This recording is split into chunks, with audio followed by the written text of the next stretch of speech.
Hey everybody, I'm Chris Fafalius, and I'm the producer of Krista Makes a Podcast and the host of the One Hit Thunder podcast. And I'm Matt Kelly, host of Horror Movie Night and the producer / the head of content for the Geekscape Podcasting Network. Between the two of us, we have, believe it or not, 25 years of podcasting experience, and we want to help you start your own podcast. We know podcasting, and we want to share that knowledge with you. So whether you're new to podcasting or you want some feedback on your currently active podcast, we want to help. Or perhaps you're just overwhelmed with all of the editing work. Well, we can help you with that also. You can check out our website at weknowpodcasting.com for more information. We're excited to help your podcasting dreams become a reality.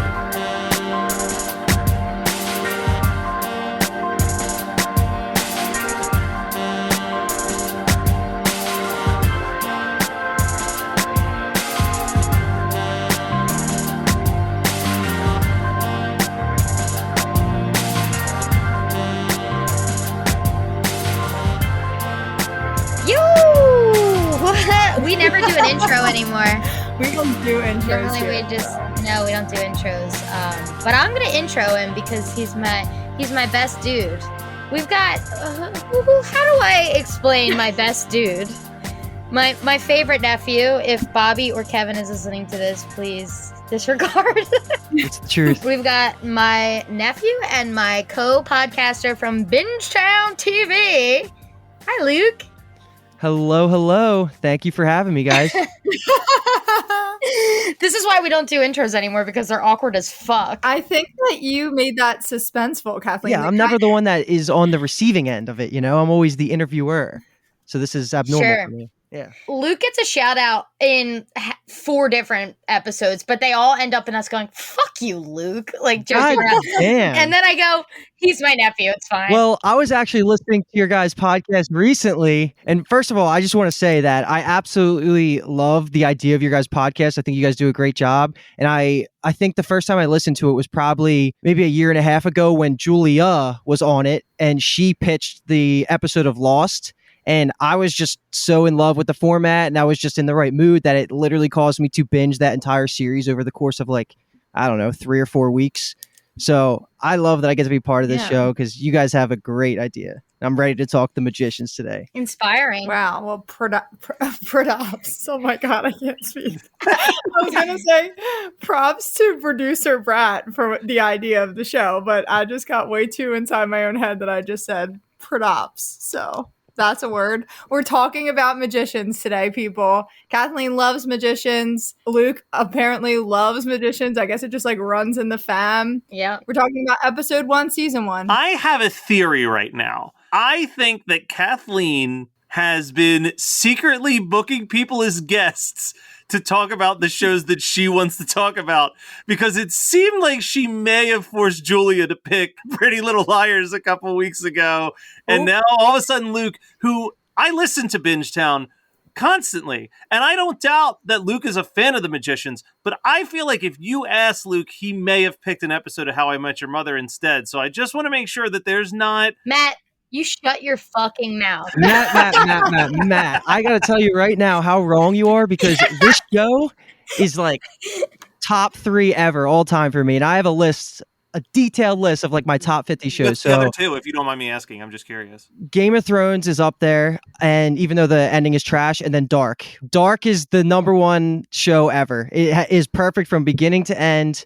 That show's great. And it's a little bit too complicated for something like my favorite episode of, because it's just incredibly detailed, but Magicians is top 3. It's top tier. Let me just say, I've been putting off talking about the Magicians. I love the Magicians so much, it makes me anxious. Leading up for Bingetown, doing the Magicians season 5, I felt anxious. I was like, I don't know that I'll ever be able to do it justice. I can't possibly speak words that get the point across how much I love it. And Luke is the same way. Me and Luke started watching this at the same time. Me and Luke were growing up, we used to go to magic shops. We spent hours on YouTube learning magic tricks and learning how to throw cards and stupid shit like that. This is our show, I like to say, me and Luke's show. So fuck you, Matt. No, I did not strong arm him into picking that. I did strong arm Julia into picking Pretty Little Liars. That is the truth. But that was good, because that episode was fire. Yeah. Yes. As opposed to the Magician's pilot not being fire?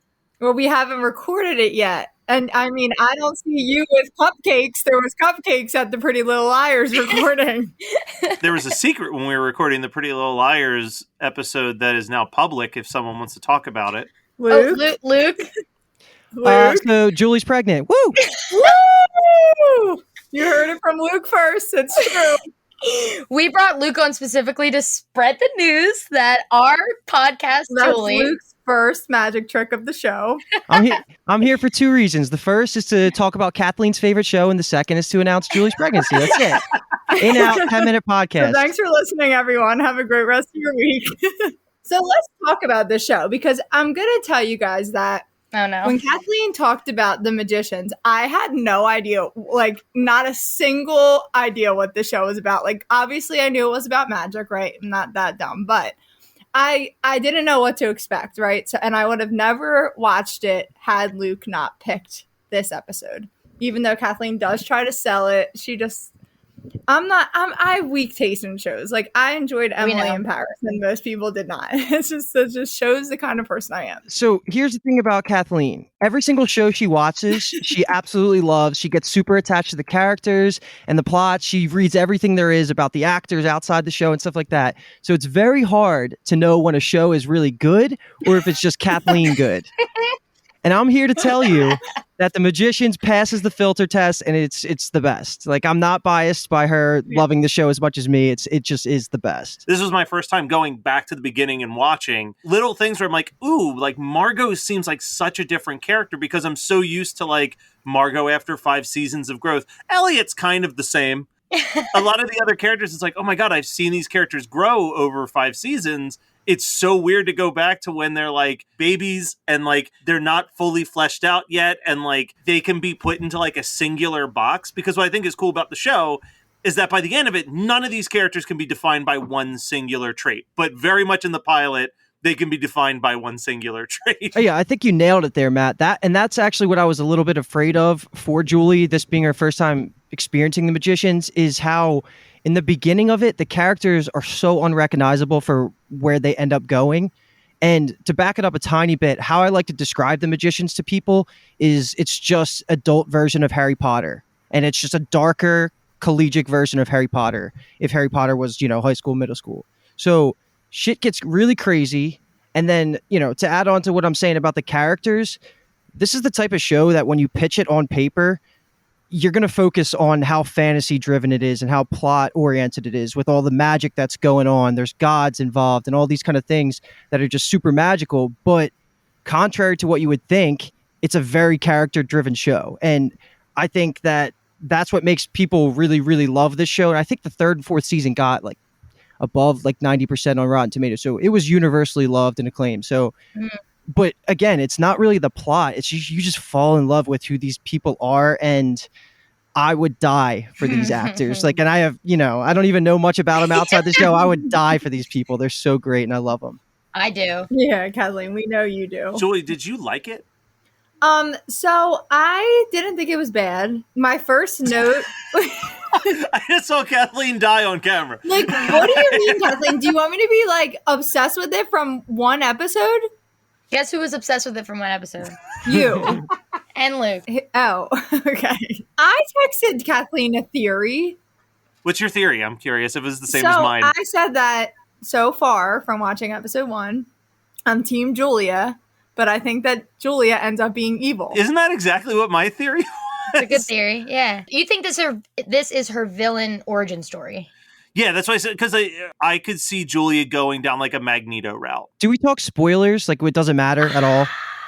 Depends on what you're about to say, Luke. I look at me in the eye and tell me with your eyes. All right, I won't say it. I mean, I think if you just like give, we usually do spoilers. We just say. I would prefer not to say anything that's gonna, like, for example, my friend Kelly, listens to every episode no matter what, even if she's midway through the series or not. So don't say like season 4 spoiler stuff. Mm-hmm. Kathleen setting rules exclusively for her friend who listens. Yeah, because I'm like, don't give you can say spoilers, but don't say the spoiler of all spoilers. Yeah. No, so what I was just going to get at is based on your theory, Julie, of saying that Julie is going to be evil. That's what you said, right? One of the good things about this show, in my opinion, that's really kind of the backbone of it, is Julia and Quentin, the two main characters. But they take such wildly different paths, and I won't say like where it ends up or anything like that, but I think your observation is it's meant to be that way. The audience is supposed to take it that way, where Julia is going to take a completely unconventional underground route through the magical world as she gets introduced to all this stuff, while Quentin's going the textbook, break Bill's school route. And we're going to, I'm not going to say much, but we're going to, you see them, their paths collide all the time, and just how they went through these paths dictates a lot of the plot. So that's a huge part of it. My first note when I was watching this, so it obviously is like in the first like 5 minutes, but I wrote, so this is basically the Lion, Witch, in the Wardrobe, but walking through a clock. People think that. I've thought of it because you're going into something and coming out of into it. Let me just say, like, first of all, I want to say this in the beginning, like, the complexity of the Magicians makes the rewatch values so high. Like, even going back to the very first scene on a rewatch, you might not think it's so important. The first scene of the episode, how could it be? Like, how could there be so many, like, secrets in the first set of dialogue? But there is. I mean, even paramedic, it turns out to be somebody. Like, it's so complex. Even saying, like, the characters are, maybe Matt was saying, like, maybe you can explain them with using one word, right? You know what I mean? But it gets more complex. It's just, I've rewatched the show 18 times, and I know I kept like texting the group being like, I have 10 more minutes left in the episode, as if I hadn't seen it 87 times before. But I wanted to finish the episode before we started recording. And I've said this on our Bingetown podcast, that the lore and the world of Fillory is something like, out of anything in the Magician's world, I wish that was real. Like, I have a Fillory poster, like a scroll map of it on my wall in the city. Like, in the books, the lore of Fillory is like the greatest, like, fantasy driven part of it. It gets in season 2. This, I'll say, in season 2 they actually go to Fillory, the end of season 1. So it's like the whimsicalness and the humor in it is the best I've seen. And I'm honestly, Luke, I'm constantly scared that I'm never gonna love a show as much as I love this show. No, I'm with you 100%. Yeah. When I read like the Narnia books, like, they're fine, but I've never wanted to go to Narnia. But like, this and Hogwarts are like the only two fantasy worlds where it's like, no, I just want to like live in this world. Like, I'm going to buy the first book in the book series as well, so that I can like have more stories to read. That's definitely another selling point to the audience who hasn't watched the show before, because The Magicians is 5 full seasons, completed front to back. So it's a, completed collection, all on Netflix. But it's based on a trilogy by Lev Grossman. So everything that they were pulling had some sort of source material that was already finished years prior. And whenever you get that situation going on, you know that a lot of the crazy fantasy points are just thought through very well to fit into a book form, and they're adapting it. So I think that's a lot of the strength that the show is pulling from, is just the books. And I know Kathleen likes the books a little bit more than I do. And this is the one case I think I know my entire life where I think the show is better than the what it was adapted from. I agree. I think the way I did it was perfect. Luke read the books in the middle of watching the show. I watched the show to completion. I read the books and then the comics. And that way, like, I felt like I was still watching the show, and I had the storylines from the show, and I was just adding on details, instead of the opposite, where it does take completely different routes, and they're different characters by the end. Some characters are more important than others, but I agree. I think the show does it way better. They focus on the humor a lot, and the just outlandish, the craziest things they can think of in the show. Like, that's what they focus on, while still totally making sense and everything coming together in a cohesive storyline, versus the books are, I was going to say, more fantasy and more, but I don't know if that's true. I don't know. But I agree. This is the one that I think that the show is better than the books as well. But I have a question for you, Julie. I just want to know, because you're probably going to break my heart here, but just tell me what you think about my girl, Alice Quinn. I have that exact question. She's fine. I think she's gonna be like obviously like a big character. I have one of my notes of like her and Quentin obviously bang at some point. Like, there's just no way, right? Boy, do they. So I figured that was like inevitable. I don't think I ever want to see her outside of the role of Alice Quinn. It's just gonna hurt it for me. But Don't meet so your just heroes. to keep the parallels with Harry Potter, she is just obviously the Hermione character, the genius level character that drives a lot of the plot alongside Quentin and Julia. But that's the harm with just watching the pilot of this show is, like I said earlier, the characters, I'm not sure they give off the best impression right away, at least some of them, especially Margot. She is the most wildly different character than what she's portrayed as in the opening couple scenes. But everyone I've ever talked to that's watched the show has grown to absolutely love her and die for her. So I think if you give her and Alice a little bit of a chance, because neither of them has a strong start, they both turn into my favorite characters. Yeah, Alice is Luke's girlfriend for sure. And Margot's my girlfriend. She's underutilized in the books as well. Her name's Janet in the books, but she's my favorite character of all time. Like, just of all time. No one has better one-liners than her. Her and Elliot are two of my favorite TV characters that ever existed in the world. So yeah, they're definitely underutilized. I was gonna ask what Julie thought of Penny, because Penny is just like such a fucking dick in this, and not that he ever isn't a dick, but the way he's just like, "Sup, roomie?" I'm like, oh my god. Wait, I don't know who that is.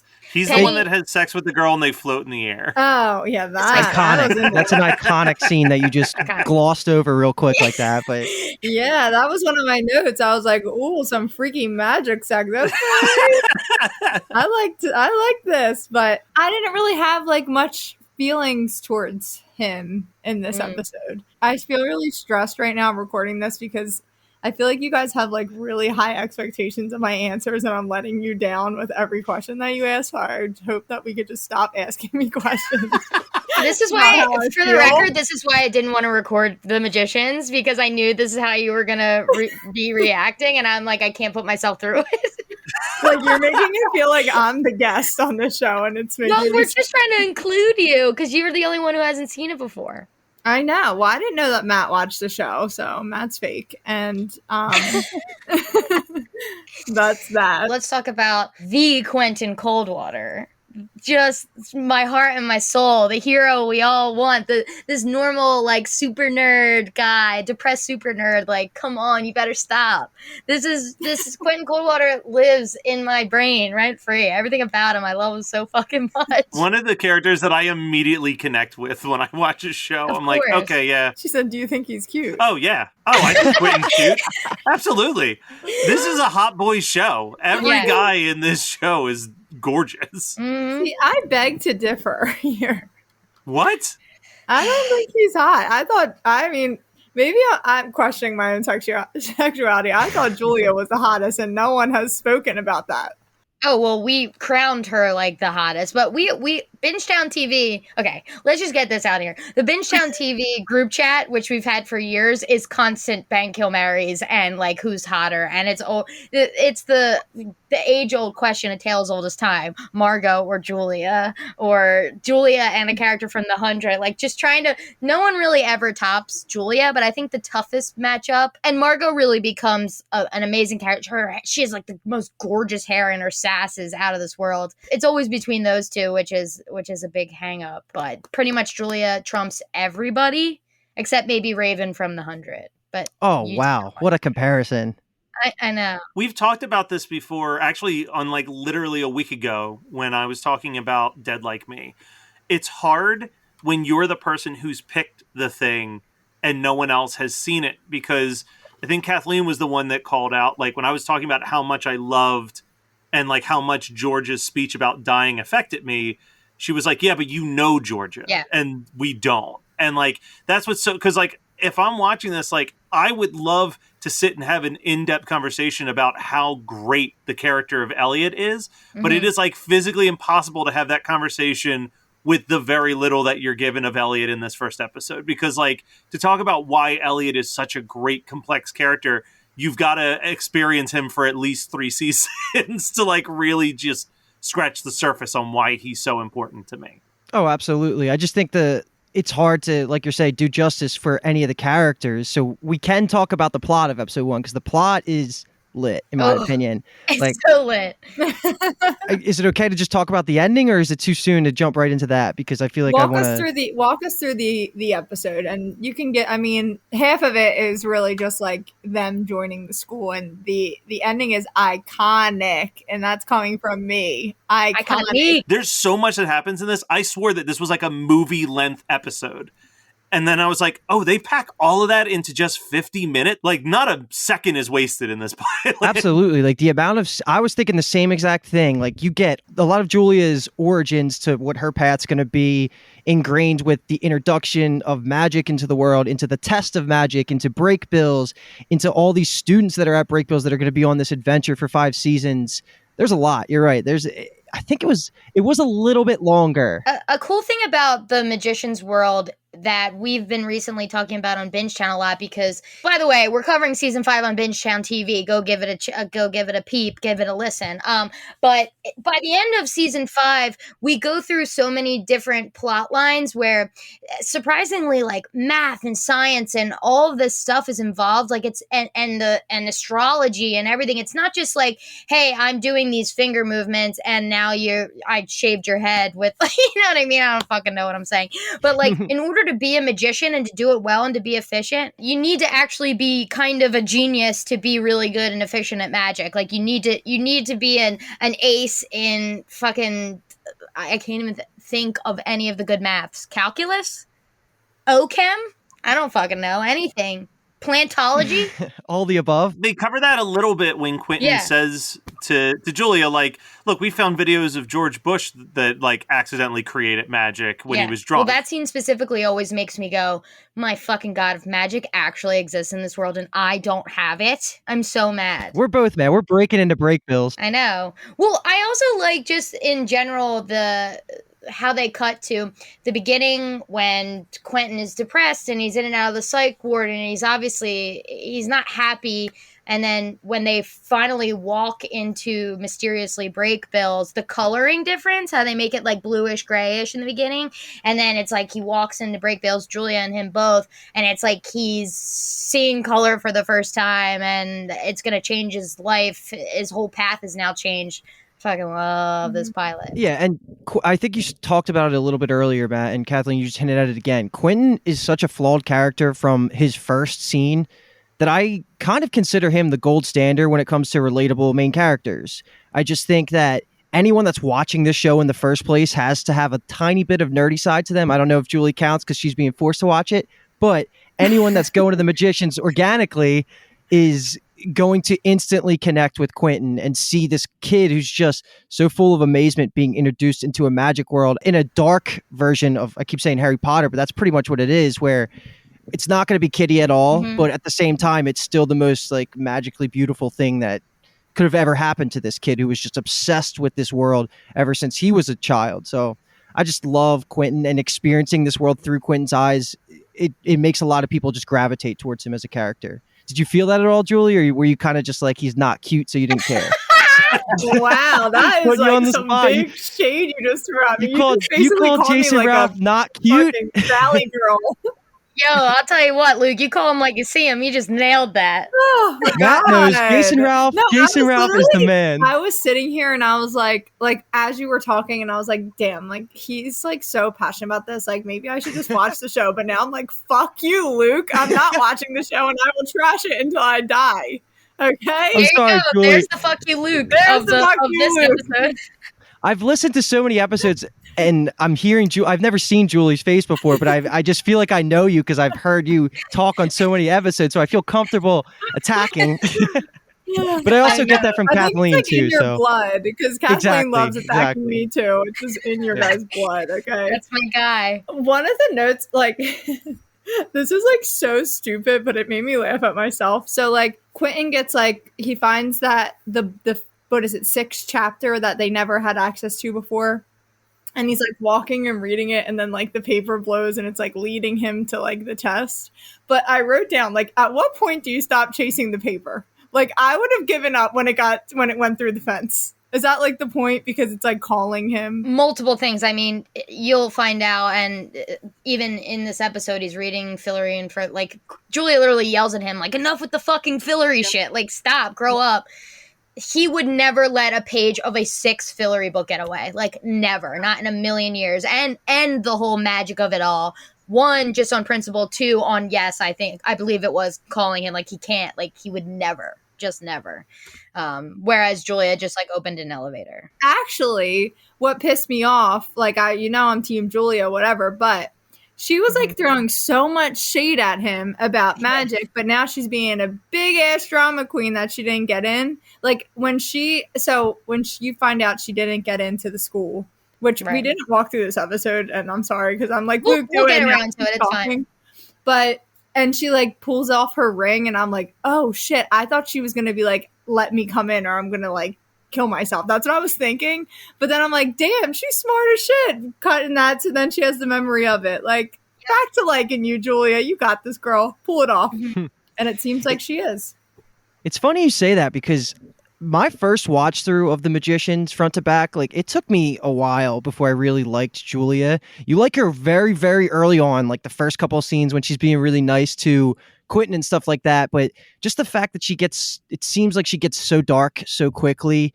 I guess I just went the opposite way, but I totally understand. Like she is beautiful. She's incredibly smart, like probably the smartest that's not Alice. And she's just craving acceptance into the magical world that she's being pushed out of. And Kathleen, you said it earlier, that would piss us off. We'd bust through, like we're getting in there. However, there's no way you're keeping magic from us if we knew it was real. For all you know, you've already taken the test and failed. Yeah, you better fucking stop. No. Stop. No, I got the highest score ever. There's no way. Let me explain to you how me and Luke's relationship growing up was. So I'm 2.5 years older than Luke, and we grew up like doing basically everything together. Like we loved all the same things, and he is always better than me at everything, just like a little bit better. So like he's always been better at like Yu-Gi-Oh! Or chess or whatever we were doing, right? So Luke is the type of guy where he watched The Queen's Gambit and tried to become a chess champion, and he's been reading books and playing chess like constantly at all times. There's no way Luke doesn't get into break bills. I'll put that down on the table. Thank you. Put it on the board. Luke goes to break bills. Truly, he's good at everything. Did you master chess? It's definitely my favorite hobby right now, and I play it all the time.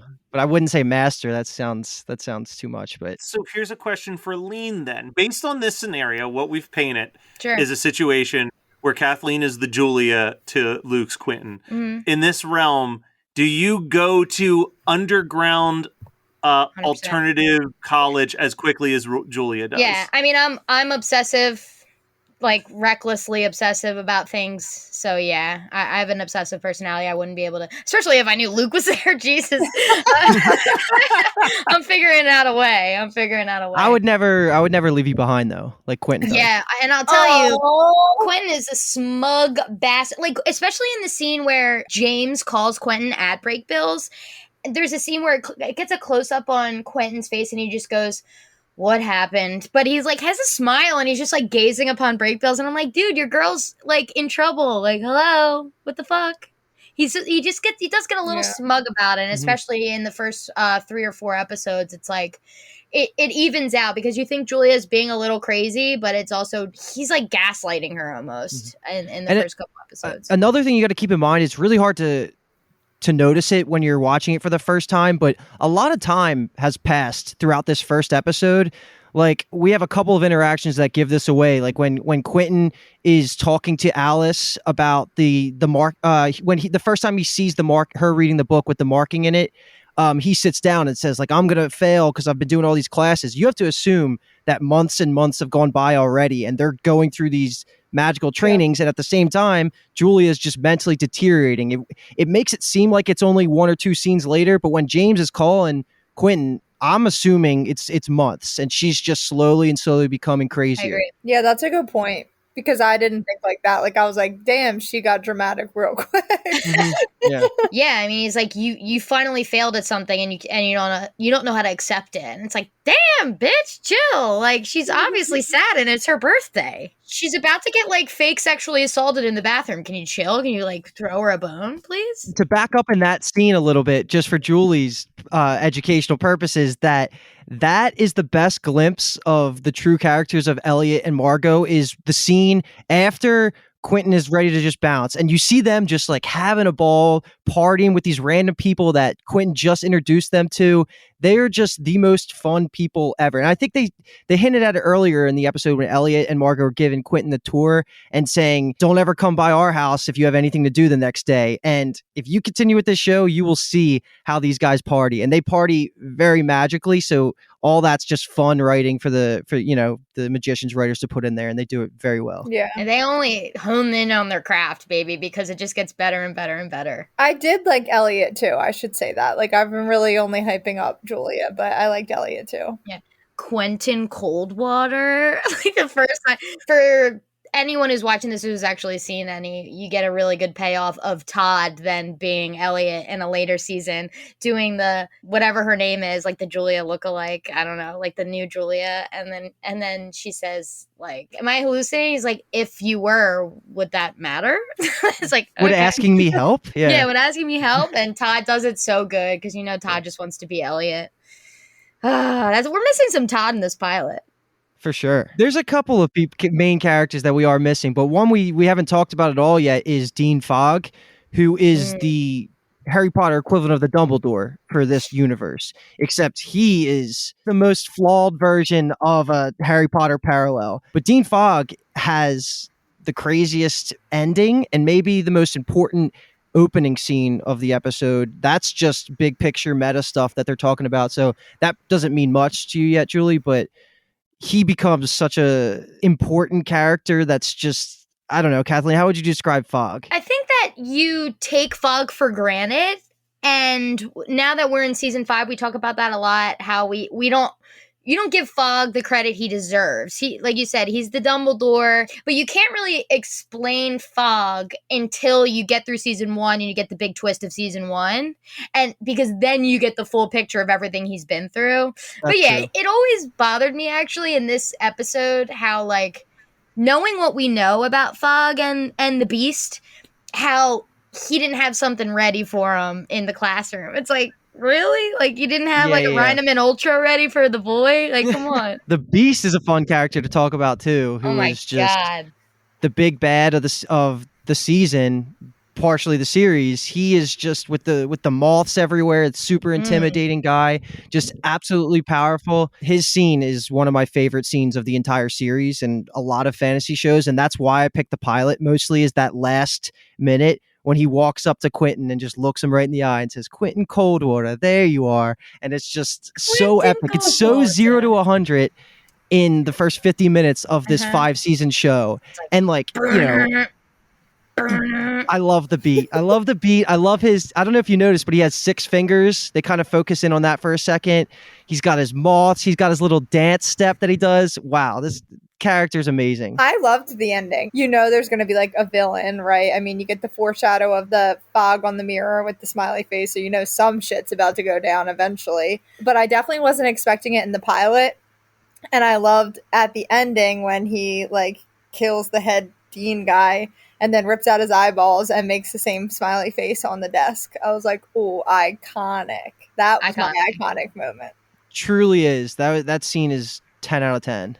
And spoiler alert, epic voice. A voice for Broadway. When I went to New York Comic Con back in 2017, I went to the Magicians panel and somebody had cosplayed the Beast, and it was the best cosplay I've ever seen. It was actually a woman, but she was in a suit top to bottom, and then like she somehow made this moth helmet thing that was literally the coolest thing. I tried to get a picture so hard, but she was so far and it was dark in the room, but it was the best cosplay I've ever seen, probably because I'm biased, and I mean it's not the best cosplay in the world, but it was like it seems so, I mean I was at a magician's panel so it makes sense, but it's so niche, like it's so specific. I was like, oh my god, I was about to mug her and steal it. It was awesome. I was also delirious because I was in that room for 8 hours with no food because I wanted to save my seat for the magicians. Spoiler alert, you don't gotta stay in the same panel room all day long. People come in and out. There's plenty of seats. You didn't eat that whole time? I had a granola bar at 10 a.m. and the panel was at 4, so 6 Oh, hours. I would have been dying. Don't they have food? Only a bar, and I was like, I shouldn't. I'm gonna get blacked out in one drink. Like, I'm so hungry. True. You have like an empty belly, yeah. Yeah, empty belly. Me and Luke are gonna get hedge witch tattoos on our arm one day. I'm down. We skipped around to the end, but I feel like there's still more we have to talk about. We pretty much covered the majority of it. I'm looking at the notes of the episode.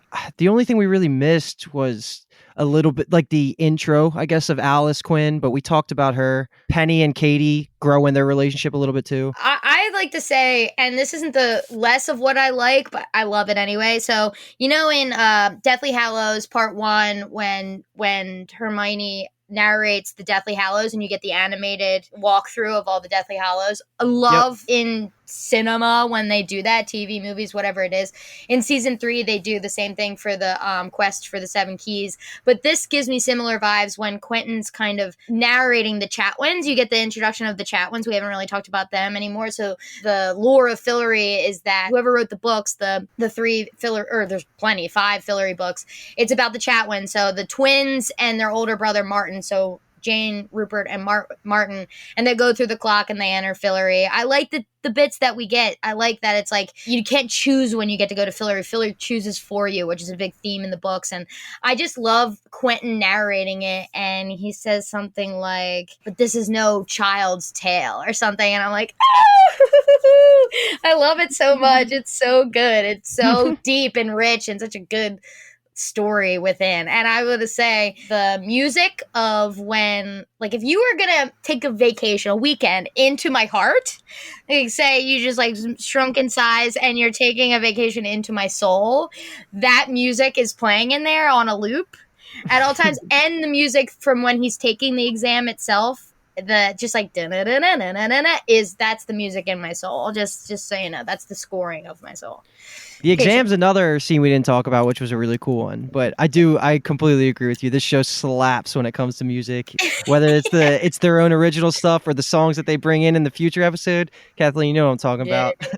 Julie, for fun, I'll let you know, and the people and the listeners, that each season the theme screen, the title card is like the hand, and it's just like a wall in New York City, and it's the hand.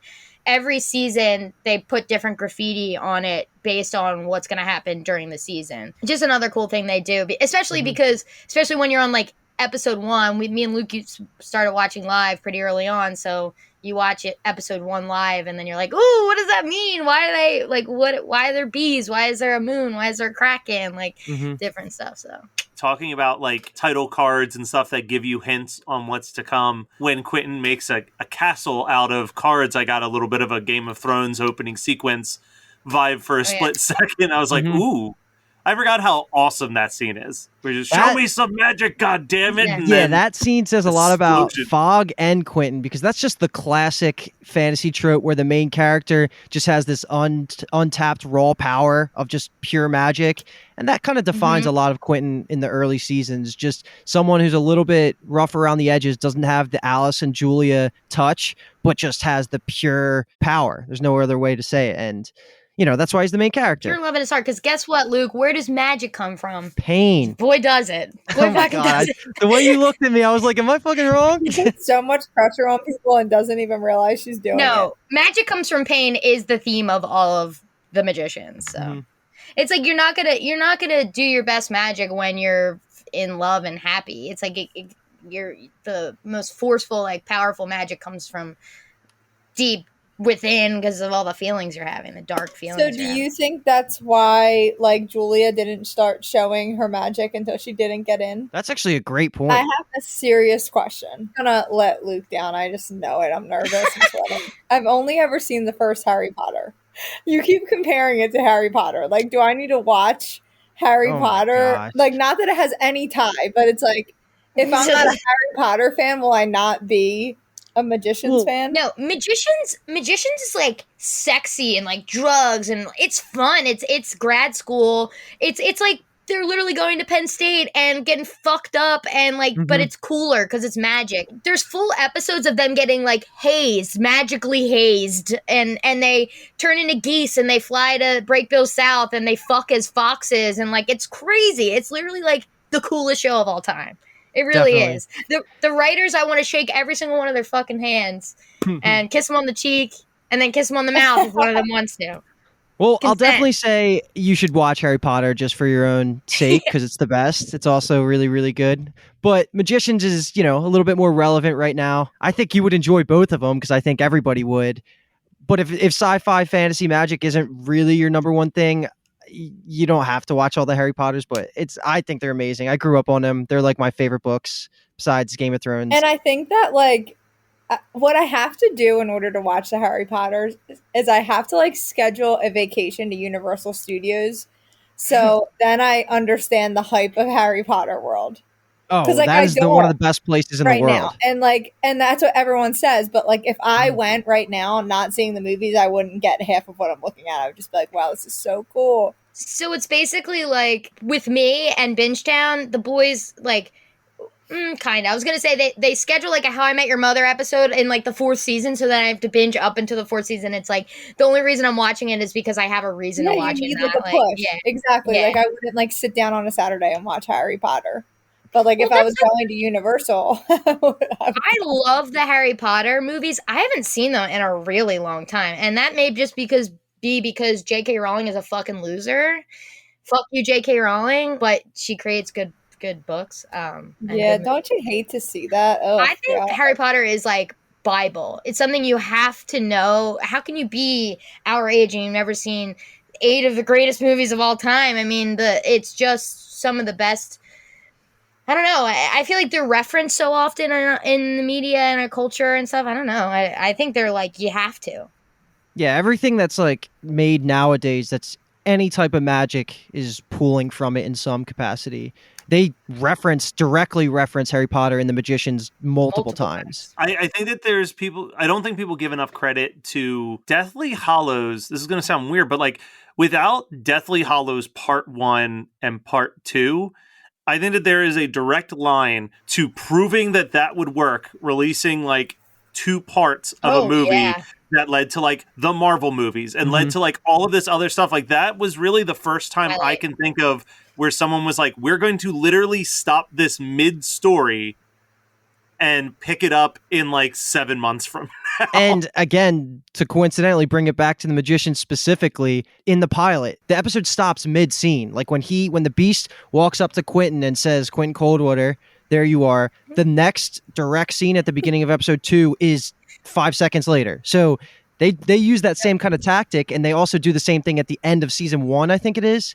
Right, Kathleen? Is that where they stop mid-scene right after with the Beast incident? Oh, boy, do they. What a cliffhanger. That's insane, honestly. That cliffhanger is fucking insane. So they use it to a lesser degree because it's not movies, but it's still, same concept of pulling from Harry Potter's Part 1, Part 2. Going back to the Harry Potter thing. I just recently grew on Star Wars, which is very out of character for me. From what? So both my brothers are big Star Wars fans, so I asked Brian which order I should watch them in. So I watched I think it's like the top, isn't it 5, Matt? It's 4, 5, and 6. So yeah, New Hope, Emperor Strikes Back, and Return of the Jedi. Right. And Empire Strikes Back is my favorite of all time. I've watched it 100 times since I've seen it. I love Darth Vader. He's so hot. Love it. Wait. Is that... Wait. Wait. Who plays him? This is real. Who plays him? I mean, I don't know. Not Jones. Okay, correction. I don't love Darth Vader. Think he's hot under the mask. Oh, you think you're sexualizing the mask? I'm sexualizing how you like that he's bad. How evil he is. Like every scene he was in, I blushed. I was like, oh my god, he's bad. So we're not talking about like Daisy Ridley, Adam Driver, Star Wars. We're talking old school Star Wars, right? I'm ill of thinking about you thinking I meant not wearing a mask because he is 90 years old wearing the mask. You got to keep that in the podcast. So you have to go to Hollywood Studios because that's what kicked it off for me. We went to Disney as adults. And you're Hollywood, I'm gonna fuck that Darth Vader. Yeah, I'm gonna bang the shit out of that stormtrooper if he comes over here one more time. Like, they're like so evil and like badass. And when I went, What the fuck, that stormtrooper? like Matt knows, like they'll just like, you'll be like, oh, I love Disney, and then they'll literally block off the street and be like, everybody get back, with like lightsabers, and then like the stormtroopers come in with, oh my god, I'm sweating thinking about this. I'm like getting hot. The stormtroopers. This is my favorite thing about you. Do you know that? My god, This. the stormtroopers come in and it's like dun dun dun dun dun, Dun, and dun, here dun, comes Darth Vader, and you're dun. like, oh my god. So yeah, that's what made me start watching it. And now If you were lit. to tell me that someone was about to give that whole little speech that you just did right there, following saying I have never seen a Harry Potter movie, I never would have believed you. no, but when you All right. with me and Kenny, don't be alarmed when he shows up in a Darth Vader costume. That's how I feel about a scream mask. I'm like, drop in a scream mask. And Exactly. And now I just really want you to watch Empire Strikes Back so you get it, because I actually feel like you would get it, Kathleen. ooh, why don't we do an episode on it? Okay, but only if you get it. Like, if you're like, this is like so dumb, then I'm like, okay, we're not talking. Dude. Okay, we would have, out of 100 of our episodes, we would have like 20 recorded if we did that logic with you, where you're like, do you get it? do you get it, Julie? Do you like it? Anyway, okay, we're gonna bring it back to the magicians. I have two questions ready. For Jewel, I'm gonna repeat some of the disciplines or emphasis, what they call it in this episode. What emphasis or discipline would you choose if you had magic? And of course you can kind of do everything. Like, it's not like if you are a psychic, you can't do physical stuff, but whatever. So there's the physical kids, there's telekinesis, there's illusions, healing, nature, knowledge, psychic, but that's telekinesis. So yeah, there's a bunch of different ones. I think I would do healing. Aww, that's sweet. Yeah, I And would not want to be a mind reader, because I would be very upset hearing anyone's thoughts like Luke about me.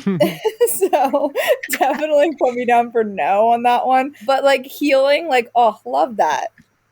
Okay, Well, Luke? I'll definitely say that healing could have been used. They could have used a healer throughout this entire series. So, but me personally, I'm just physical kids, because I'm going to the physical kids cottage. I don't care what happens past that. I'm partying with Elliot and Margot. 1000%. Matt? So I'm trying to remember what all the different studies do, and I'll just say what I would like.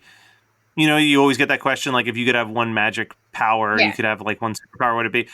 My big thing is I want to be able to transform into different types of animals. So whichever study is going to More get Harry me Potter closer stuff. to that, yeah. Like I want that. Like Animorphs were my shit Yeah, as a I kid. was just gonna say, I want to you be have, an like, Animorph. every Animorph book possible. I still when you were do. younger. I still do. I want to be an Animorph I so don't know bad. if that's a discipline, Kathleen. I mean, it happens. Like, they get turned into animals at points. That's what I mean. but They don't think turn it's into a- wolves yeah. and shit, but I don't think that's a specific discipline. I think they just all get it with magic. What but, animal would you want to turn into?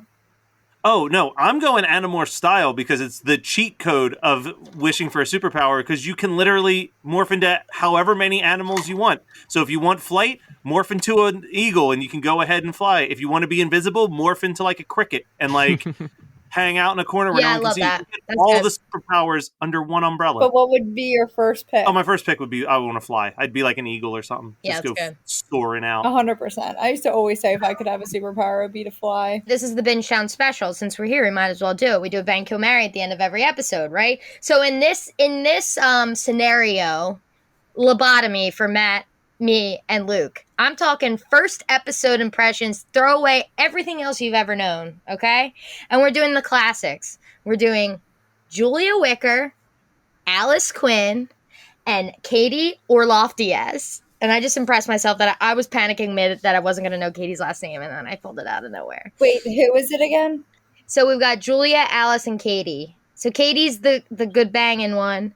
Alice is the blonde. Julia, you know who Julia is. I could start. And this is contrary to everything I ever stand for in future seasons. So this is only with what you just said, Kathleen, contained in the first episode. I'm actually going to kill Alice because she was the Yeah. hardcore bitch and she's not likable in any way yet.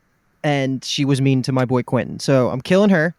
I'm going to marry Julia because she's pretty perfect. She's a little nerdy. She's friends with Quentin. And she is, as you could tell, super ambitious. And and ready to just take on magic. So she gets the marry, and then Katie gets the bang, because how the hell are you going to pass up on the floating sex scene? That's just easy. Hell yeah. 100%. I think I have the same exact answer, except for I feel like you get the vibe from Alice that like she's slightly misunderstood and she's going to redeem herself. Okay. So Good catch. You I like think that?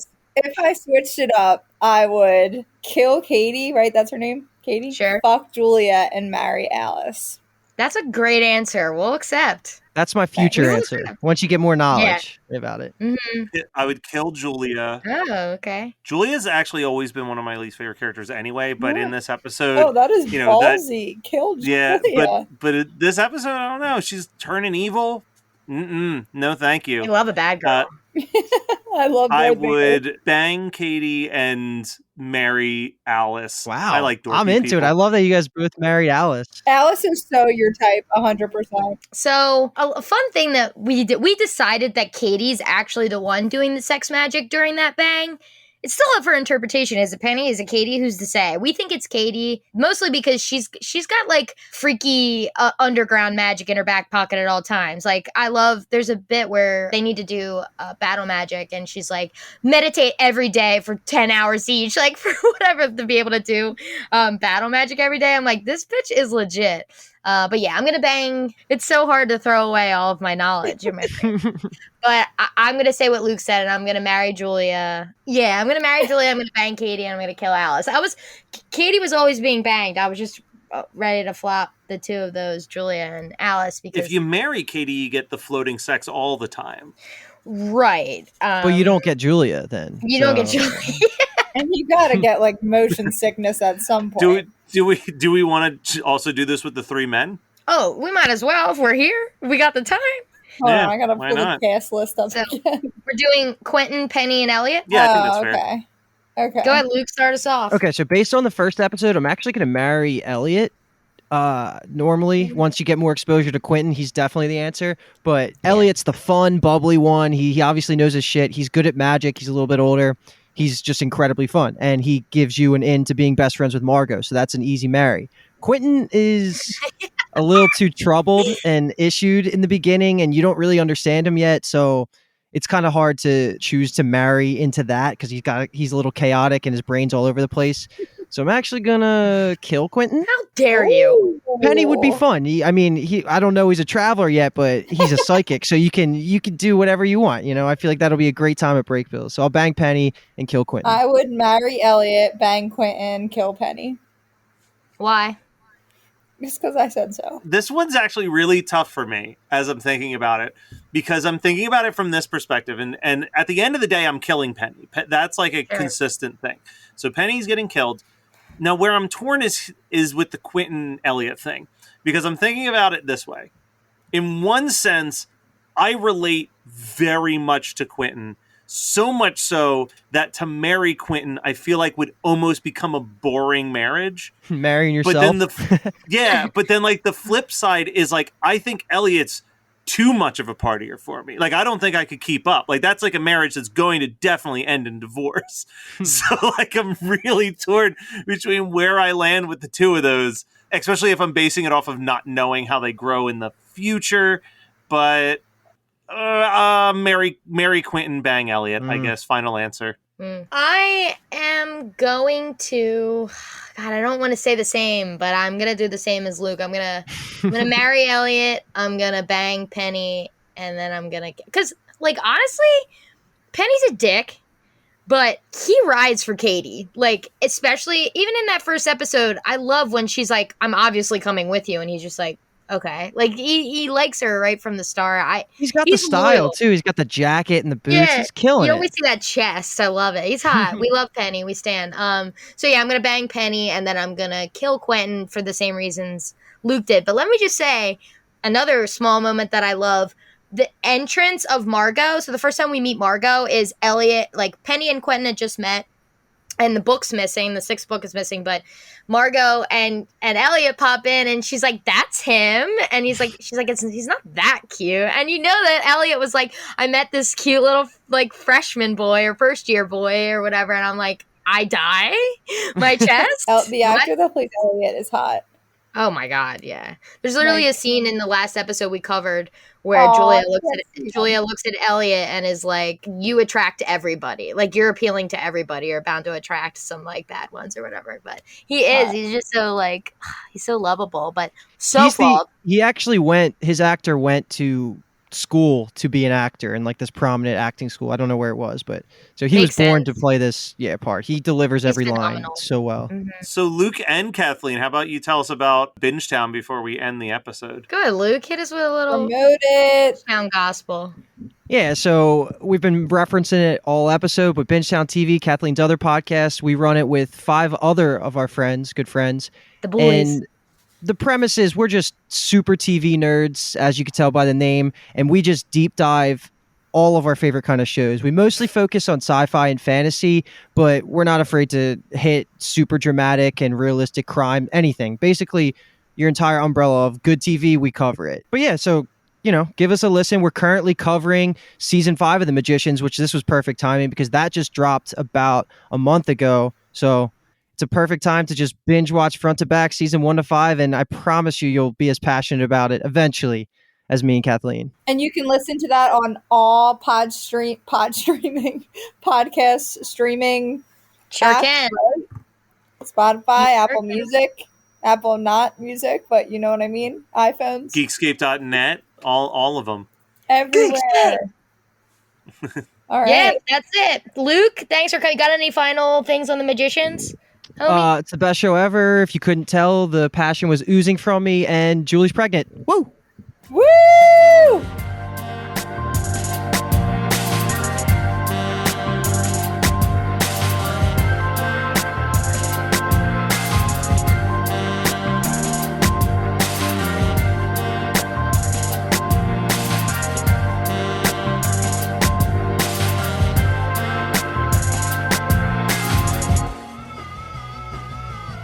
You're listening to the Geekscape Network.